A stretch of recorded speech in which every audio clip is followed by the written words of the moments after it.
Halo sahabat Jati, Assalamualaikum warahmatullahi wabarakatuh. Waalaikumsalam warahmatullahi wabarakatuh. Perkenalkan, nama saya Wiwin Widayanti dan bersama satu orang narasumber kita pada malam hari ini.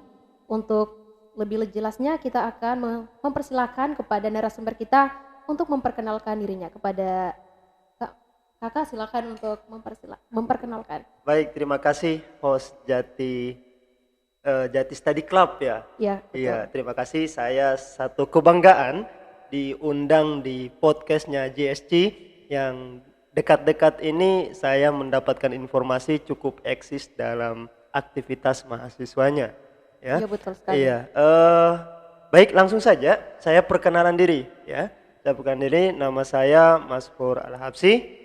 Saya ini aktivitasnya sekarang sebagai tenaga pengajar di SD Islam Al-Azhar 63 Palu yang berafiliasi dengan Jakarta di pusat.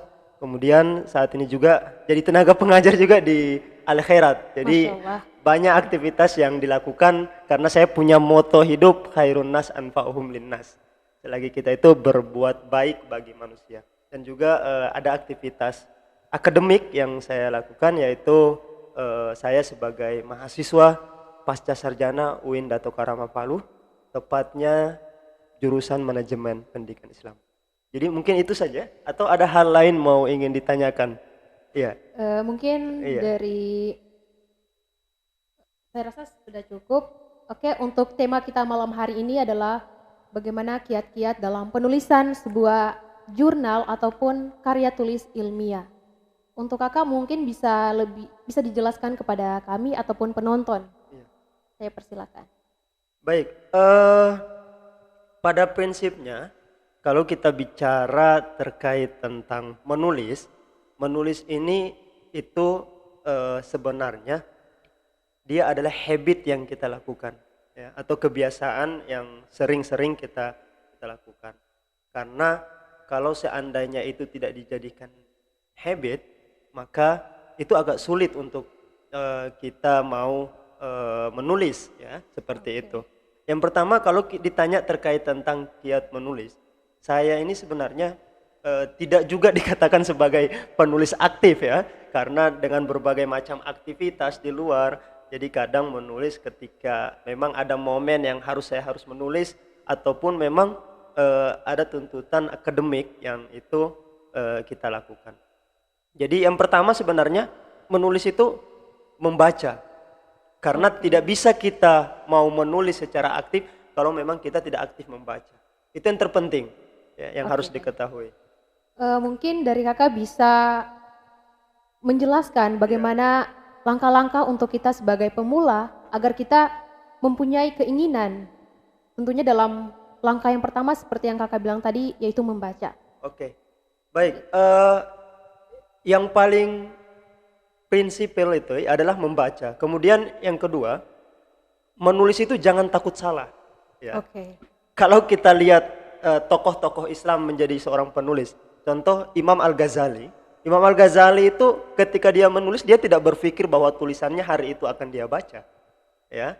Tapi dia menulis saja dan nanti tulisan itu akan dibaca di hari kemudian. Artinya apa? Seperti ini, sahabat JSC. Kalau seandainya rekan-rekan, sahabat pemirsa ingin menulis, maka yang terpenting yang harus dipikirkan, tulislah apa yang ada di pikiran Anda. Jangan berpikir apa yang mau ditulis. Ya. Itu yang menjadi dasar saya, sehingga bagi saya ya menulis itu fun untuk saya. Gitu. Itu yang pertama. Tulislah apa yang ada di pikiran Anda. Jangan berpikir apa yang mau ditulis. Karena kalau kita berpikir apa yang mau ditulis, kita akan berpikir apa kira-kira kita mau memulai dari mana. Seperti itu. Tapi kalau seandainya kita tulis apa yang ada di pikiran kita, biarkan dia mengalir, nah pasti itu akan terrealisasi. Kemudian yang kedua, itu yang pertama. Kemudian yang kedua, yang harus kita lakukan adalah bahwa anggaplah tulisan kita ini adalah tulisan yang terbaik di masa itu. Ya. Baik. Tulisan yang terbaik di masa itu. Artinya apa? Kalau seandainya kita menganggap bahwa ini tulisan yang terbaik, itu secara tidak langsung memotivasi diri kita untuk lebih giat menulis. Nah, itu yang kedua. Kemudian kiat-kiat yang ketiga yang harus kita lakukan adalah bahwa kita berpikir apa yang kita tulis ini itu bisa bermanfaat untuk orang lain. Itu yang terpenting. Apa yang kita berikan itu bisa bermanfaat orang lain. Apakah tulisan itu masih berhamburan, tulisan itu belum sehebat penulis-penulis yang kita tahu, ya kalau kita baca buku-buku tentang seorang penulis tokoh-tokoh, baik penulis novel maupun, yang kita berpikir adalah bagaimana tulisan kita itu bisa dulu ada wujudnya dulu, ya, ada wujudnya. Nanti akan jadi bahan evaluasi ke depannya, akan jadi bahan evaluasi tulisan ini kira-kira oh ini letak kesalahannya. Kalau kita baca bukunya siapa ya, saya lupa, dia menulis buku tentang bahwa 101, kalau saya tidak salah ya, nanti bisa dikoreksi, 101 dosa dalam menulis.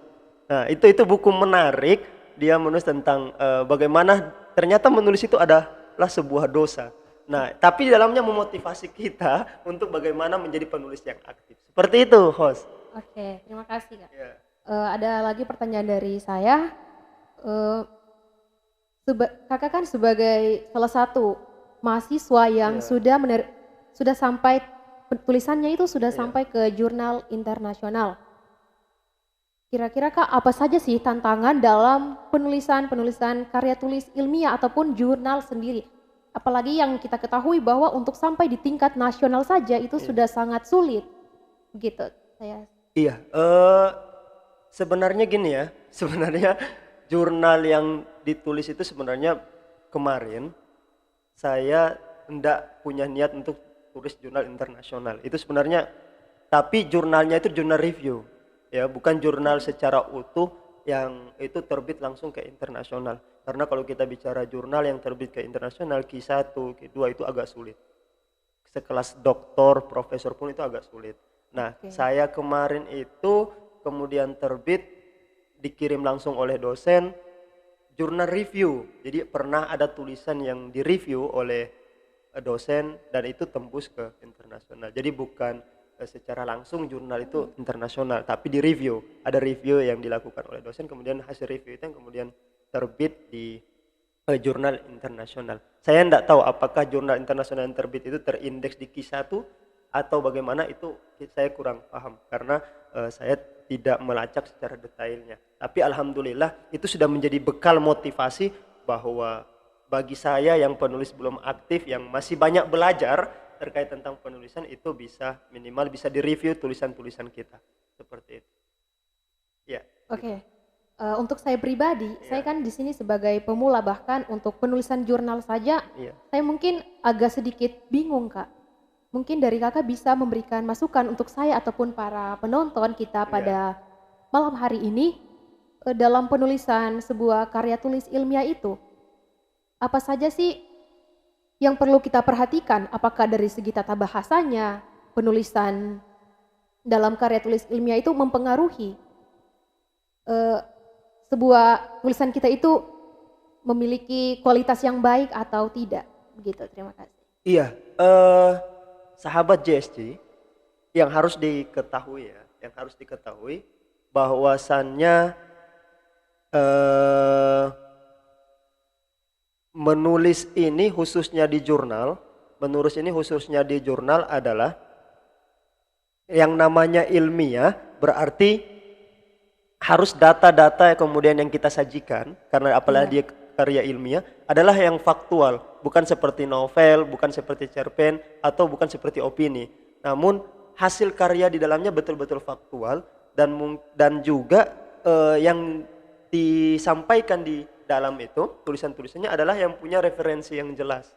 Karena apa? Karena seandainya kalau referensinya tidak jelas, kemudian apalagi referensi yang digunakan dia sifatnya copy paste, ya, maka tidak akan kalau kita bicara jurnal berarti kita bicara banyak jurnal-jurnal nasional seperti di Sinta 1, Sinta 2 yang terindeks di Scopus, maka bagi saya itu agak sulit. Makanya perkuat referensi, kemudian perkuat data. Ketika kita mengungkapkan suatu persoalan di dalamnya harus ada data pendukung yang kuat. Mungkin seperti itu. Oke, terima kasih.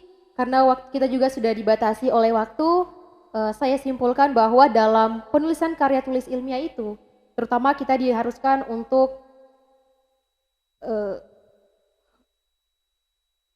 Yang langkah pertama yang harus kita lakukan yaitu kita harus banyak membaca dan jadikan bahwa dalam menulis itu sebuah habit atau kebiasaan kita. Dan untuk penulisan karya tulis ilmiah itu sendiri yang perlu dihindari yaitu plagiarism atau copy paste hasil karya dari orang lain, karena hal tersebut merupakan sesuatu hal yang sangat tidak diterima dalam dunia pendidikan. Baik, sekali lagi saya ucapkan terima kasih kepada Baik, Kak terima Masyur kasih. karena Siap, sudah siap. menyempatkan diri untuk Ya, hadir dalam podcast suatu kita malam kehormatan hari ini. diundang di podcast. Oke, saya tutup podcast kita pada malam hari ini dengan mengucapkan Assalamualaikum warahmatullahi wabarakatuh. Waalaikumsalam warahmatullahi wabarakatuh.